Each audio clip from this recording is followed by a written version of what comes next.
Normal kan yaman walle shanka jandang ro dongwan ka pai badek ron kin dang ro jandang ro bakal bana rach ke report mishalat gwaseme no te ka kwar mi chirwach no chicken election chicken challenge and election charge de lat ka chen Christmas ka an election sa Sudan no te ka tungwa de lat ka rodian before kan me kan tok no bana rach ka kwisal bike me yadit ka gwada dan che weten kan wo ka jan report mane kan yam me jaram jadid ka Noor online tv channel gwe ja ka YouTube ku subscribe ka gwe ja ka Facebook garon jin bi follow na kalam ni shar balam ja to bi gwa respectfully ka bi share ba kan ite ko ken ate ka report mi shalat gwa sa me bi kon di al te ka lengthen no amanyam selpe ker me yadi chejien jamure wi ke juba jien ka chanjan dang ro de dok ka pai badak ron kin dang ro jandang ro bakal chewa ka South Africa ke report mi shalat amma we ke jaga South Africa wa ka dub dang ro do banyam we ka South Africa ke queen kware wa gor jandero roch ka South Africa ko de jalok ka printing la ballot paper nying election kondelat wen mi ko ba jaw lok bo ka ti ko ken ngai kondial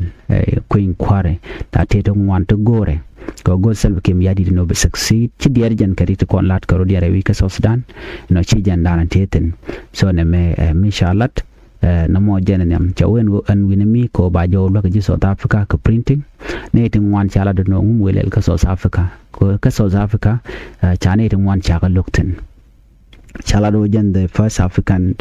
president, Mweka South Africa, Kokorke me chane to Wanakan, Chaka took South Africa. Name a mission a lot, no more Jan Yamrode, when we self became Yadit South Africa, Kachalat Guasame. Chalado maybe don't self became a Yadit where a week South Africa Kui Dulwal. I con allow we shake up, going on the other pal point. Detail long so don't we ka South Africa ka kwidwel wal ko bad point ba nyok mu wade guch mete karek meten and me chalat ka dob dan we ka jere which we me kwana we kaman to gwatan ban kulu we ka tiko ke te ga jom chalat gwasame ka de kon dialali wa bishop challenge election of a Christmas timing ngai kon dia la queen kwar shanan ka shanga jandang ro widero ka pai wero ron kin dang ro jandang ro wida bakal ne to wanten kon la kwal wa kos teme dier ken ka je ka bialin gwasame jala do ne senior South Sudanese choice leader she kuma self kema yadi jaga jogono ne gara chang queen kwar ke gara chang election jaga jogono change the date of the country planned general elections jene gara shang queen kware ko shang mo rome ka shang Christmas ka nyen gwada la lat ni Christmas ono banawiya busy ka Christmas ka banawiya busy ka queen kware kana no mo chagwa jene chwa chang queen kware chwa jamat ka chang longa mi chare leka ko en chang an cha tup ngai kon diale chang yan dang ro ka pai wero ron kin dang ro yan dang ro bakal jaga jogo no ne change the election date so right now me chalat the bishop ka chala ne ideal bishop mashallah Reverend Canon Jackson George Gabriel General Assistant Bishop of the Episcopal Diocese of Juba kwaren rawda ki luang ne jan wacha appeal ka Friday ka jogo ne dial no yen de ya right connecting contin tin la kume mendit la de jom chit kaname gwade cha ka cholten ka ku de me chal ka costi ke wuden chi yedi chi jen costi manibe way na paltre lo ko jen gwadan we righten jaga jogo no de yen chang ko inquire de yen ager ko chang mo chang Christmas ka ke chang me long na ideal kaja nai ko ndial South Sudan National Election Commission kan chang danan ba ko inquiry ba ilat kaja kan kon wuch chang chi kan set ke cha ala let jen chang ngai kon dial la chang yen dang ro ko pai wero ron kin dang yen dang ba kala jen chang dan ba general election ba lat kaja ano kangai kon dialen kuin kwara me mi chetuak ba lajen first national election ano ni me kwa independent ke me kukuma Sudan ko barar rewi ke Sudan ke 2011 so mi shirana ba kun latina zan ummi menangka election tia ke Christmas ke jamo so mi shirana me tel ne de mo tichi ni discuss along kamana le roda tel ne de mo chi men chalat kan question no Koen Christmas lalat kene talwa iten chi just watch ne to wana kana lungu wana mo la gor kana no shanga mo bikan talwa dien bikan lat ki bugaro dien realika bikatin kondong de kan kalat bikan kalat no bolonian di albertet dundu chachang mo jako chang election ka but election day she chang tas kalo ikos mai kon bude laten well take a warning dia to ka jen pai wero ma ki December dan beben ko ngai kon dia le mi chi kwen kwa na me che we ka gwada che ka jo dan lat keneje ngai kon men bro da lat mi kan kume kan kwen kwa kan yot jok kan irin content re yena kan kon lun ngai kon te dia la kon bo dia lat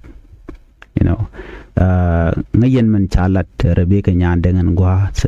pai we chen dia la ling no we sa Sudan cha le cha yar ke che jek ka che kon dia ling man cha lat yo ka self ke me yadi de no jina ngam guji who is watching over you ka gwa se dan John Granda ma bi te ne la ja guj ka che shoot ken chokalat ne te gui ke self ke me yadi ten so ne te gui ke John Granda ma bi ten re kwara de ka ne te kon te kel ke ja ka ten tan dia ne jen kul te karam kel chal ko si yeri jenen kulo en John Granda ma biur me roje che roi karwade la ja juga no wurene ko be spelem be jukulo roje che na kulo tije no na ka salfa ke me yadi dan tamanga jan gwasa me anga mganga ki ngam ku jinyo direction no wurene che kon complain mo chana jeleng bo kada be ka nyande by president la ra jen wonene yen la tene ka rundang ro che je kana president salfa ke me yadi pen ke je we ko de ka je kana kir so mu ni diality ka sign it to go ana kuma chete goste mishira anje de take access ke president self ke miyadi ke jino jera min mala by president ke kwarmidit ana ko nyandeng ajala kwar ngane mo kane gender ke kwar nenden kon tilamen kane wune mada ta ke rundang ro a ce je kana point president self ke miyadi ke do dan the country that we ke ja who are you to meet self care dio je telran mede je kana self ke miyadi so jan mukula te diala tinwo which chakan ci self ke miyadi ruwajamo there are a small group of people at right which te kan ne te konti raka which ka kan ne te kona chagoro no te mal medepen so mi chiri na right now talk take a warning mi chato ramkel maybe a kwelwa ko ka South Africa sorry ka Nigeria jarwa jalong che wecha ne no be Norway army be can wait South Sudan be can yard match pai jalat anyo chi konte chang te chalat would prophet the Gabriel edi and will take ne ditibili ubo rewi ka South Sudan chi konti alade ci raj bo men ne tin konti laji gok dung nyengo chomishal ka me Uganda so reality na sheten che bere wi ka South Sudan mo wala da kai kace malin yana mu wani jan ka wawan sal ke mu yadi ko la da queen kware we all know man brother lad so mu te ci ku me shagwich kum sal ke mu yadi